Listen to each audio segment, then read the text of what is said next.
플랫이라는 애를 이용하면은 그래프를 그릴 수가 있어요. 그래서 여기서도 하나 재밌는 걸 써볼 텐데 컴페어 타임이라는 변수를 저희가 위에서 하나 만들어 줬었어요.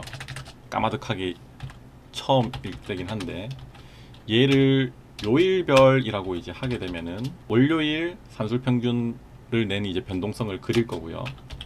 그 외에는 아무것도 안 하게끔 하겠습니다. 그런 다음 스타일이라고 해서 이 플랫을 시키는 그래프의 선의 종류를 뭘로 할 건지 여기서 이제 또 정의를 해줄 수가 있고요. 라인이라고 하면은 그냥 이어지는 실선이고요. 라인 BR이라고 하면은 NA가 나타나는 구역에서는 그림 자체가 아예 그려지지 않게끔 돼요. 그래서 컬러를 또 이제 노란색으로 한번 정의를 해 보겠습니다. 이게 무슨 말이냐면 컴페어 타임이라고 해서 저희가 위에서 인풋 변수로 받아온 게 있어요. 저기 위에서 컴페어 타임이라고 해서 요일별이라고 썼을 때는 월요일, 화요일, 수요일 변동성을 각각 그리는 거고요. 주말과 주중이라고 이제 표시가 되면은 저희가 여기서 구해낸 거 있죠. 주중에 대한 변동성과 주말에 대한 변동성을 따로 그리기 위해서 얘를 정의를 해 줬던 거였죠.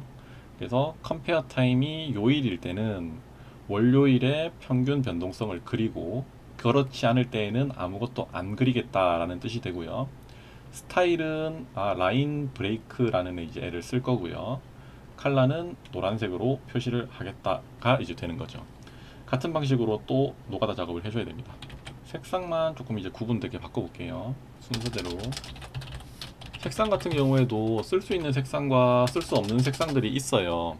근데 쓸 수 있는 색상들 같은 게 뭐가 있고 뭐가 없는지 여기서 당연히 이제 검색해 보시면 돼요. 컬러 이렇게 쳐보시면은 여기 사전에 다 표시가 됩니다. 레드도 쓸 수 있고 아쿠아, 블루, 그레이, 라임 등등등등 되게 많이 있어요. 그 외에도 RGB 조합으로도 이제 색상을 만들어낼 수가 있고요. 따로 이제 각각 뭐 B가 어느 정도 들어가고 G가 어느 정도 들어가고 이런 것들도 이제 다 쓰실 수가 있으니까 쓰다가 조금 애매하다 그럼 여기 바로 검색해 보시면 돼요. 그래서 사실 어떤 언어를 그 구현함에 있어가지고 핵심은 여기 사전인 거죠. 저도 이걸 다 외우고 있지는 않고 애매하다 싶은 것들만 다 찾아봐요. 주말 주중이라고 저희가 표시를 해줬나요? 뭐라고 했었죠? 주말 주중이네요. 주중의 변동성을 그리도록 하고요. 같은 방식으로 주말의 변동성을 그리게 할 거고요. 주중은 흰색으로 표시하고 주말은 빨간색으로 표시하도록 하고요. 이렇게 하면은 끝났죠. 그래서 이제 저희가 완성된 걸 저장을 해서 차트에서 어떻게 되는지 이제 한번 볼 수가 있을 겁니다. 이 화면을 이제 조금 줄여 볼까요? 그러면은 이제 저희가 지표를 어떤 걸 하나를 만들었는데 그냥 이런 지표인 거죠. 아까 변동성을 저희가 정의를 했었고요. 각각의 변동성을 요일별로 관리를 했었고요. 그 요일별을 또 주중과 주말로도 묶어서 관리를 했었고요. 그렇게 이제 관리한 변동성이 어떻게 변화해 오고 있는지를 보기 위해서 얘네들을 쓰는 거죠. 그래서 얘를 뭐 요일별 이렇게 표시하면은 아까 이제 나눴던 모든 색상들이 또 다 나오겠죠. 그래서 이게 저희가 정의한 색상이 월요일이 노란색, 노란색에는 6% 변동성의 평균을 갖고 있구나. 녹색일 때는 어떻게 되는구나. 화요일일 때는 어떻게 되는구나. 수요일일 때는 어떻게 되는구나. 이런 식으로 이제 확인을 해 보실 수가 있는 거죠. 지금 원하는 걸 다 그렸는데 실질적으로 1차적으로 검증은 된 거네요. 그죠? 주말 주중으로 보면은 흰색이 주중이죠.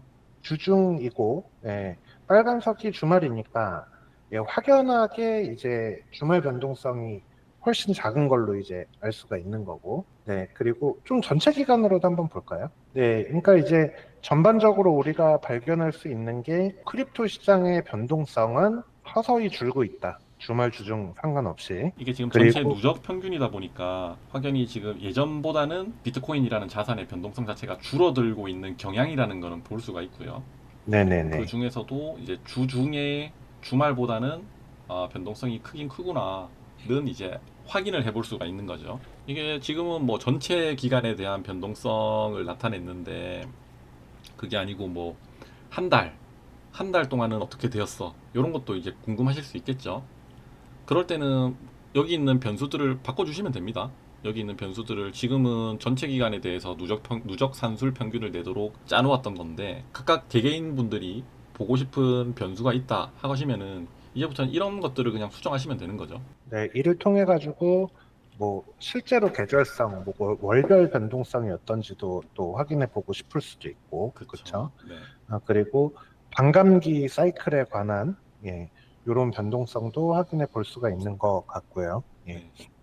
그러니까 일단 오늘 준비한 지표는 이런 식으로 만들었고요.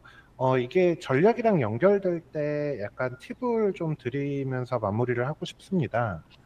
일반적으로 어떤 현상을, 이런 현상을 발견을 했어요. 우리가 이제 어떤 주말 변동성이 주중 변동성보다 명확하게 낮다라는 어떤 현상을 발견을 했다. 그러면은 그 다음으로 사실 할 거는 요거를 매매에 어떻게 연결시킬까거든요. 그러니까 이를테면은 그냥 제가 생각하는 논리 구조로 설명을 드릴게요. 저 같은 경우에는 우선 이런 검증이 되면은 가장 먼저 궁금한 게 이걸 것 같아요. 반드시 나와야 되는 질문이 전 이거라고 생각합니다.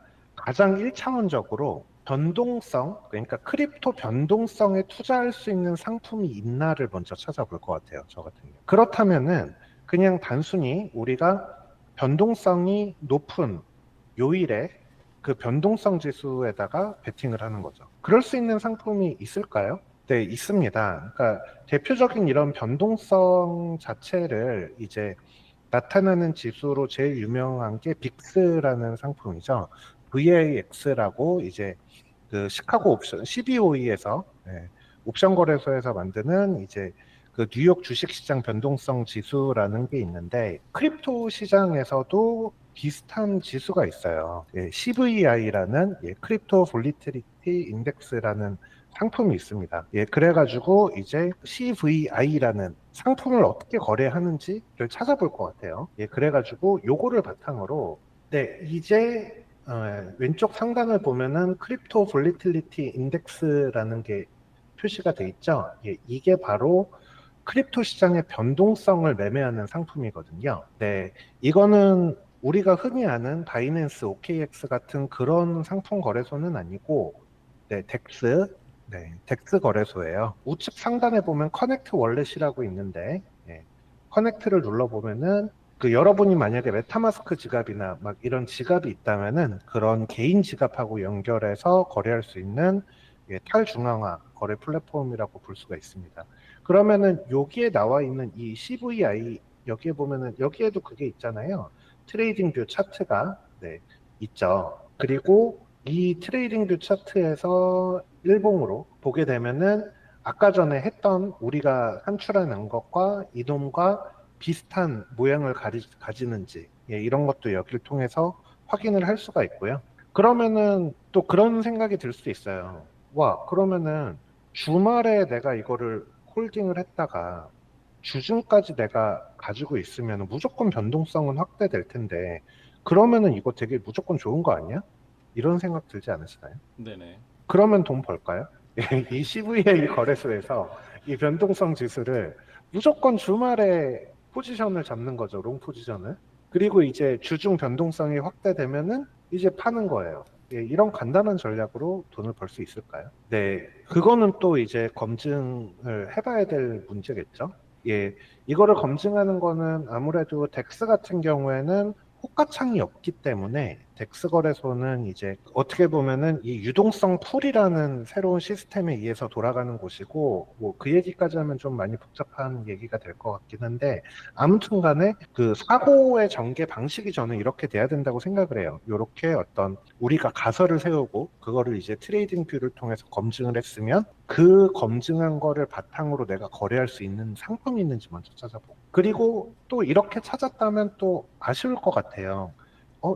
나는 중앙화 거래소에서 변동성 상품을 거래할 수 있는, 거래하고 싶은데 이런 욕심이 생길 것 같아요. 그러면 이제 중앙화 거래소에서 코인 시장의 변동성을 거래하는 상품은 없나?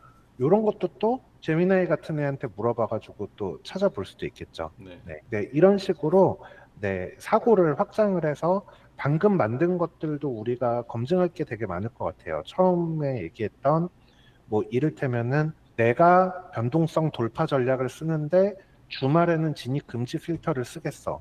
또는 아까 전에 요일별로 변동성이 다 달랐잖아요. 그러니까 그런 변동성이 커지는 요일에 그 진입 물량을 좀 크게 만들겠어. 뭐 이런 식으로 필터로 활용할 수도 있는 것 같고, 이 자체를 거래할 수 있는 이런 CVI 같은 지수에다가 투자를 하는 전략도 세워볼 수 있을 것 같고, 네, 이런 식으로 다각도로 그렇게 활용을 해볼 수 있을 것 같습니다. 요 코드는 공유해 주실 거잖아요. 그죠? 뭐 공유해 드릴 수 있고 또 이런 것도 네. 확인해 볼 수 있어요. 이런 이제 오늘 사용했던 기능을 토대로 또 확인해 볼 수 있는 게 과연 그 저희 막 볼린저 밴드에 대해서는 다들 잘 아시잖아요. 볼린저 밴드가 과연 정규 분포를 따르느냐. 그러니까 이미 이제 답은 저희가 알고 있어요. 볼린저 네네. 밴드가 정규 분포를 따르지 않는다는 알고는 있죠. 그렇다면은 확인은 해 보셨는가? 원래 일반적으로 정규 분포를 따르게 되면은 이렇게 이제 날렵한 종 모양이 되잖아요. 근데 볼뱅 같은 경우에는 얘랑 비교를 하게 되면은 이렇게 생기죠. 그렇군요. 네네네. 그래서 이게 이 시그마 안에 보통 정규 분포를 따른다고 하면은 이 시그마 안에 96% 정도가 데이터가 있어야 되잖아요. 근데 볼뱅 같은 경우에는 이 시그마 안에 있는 데이터가 약 한 86% 정도밖에 없어요. 그래서 훨씬 이제 바깥쪽에 분포하는 데이터가 많은 상태이고, 그리고 1시그마랑 2시그마 사이에 여기 있는 데이터들이 일반적인 정규 분포보다는 훨씬 많이 있어요.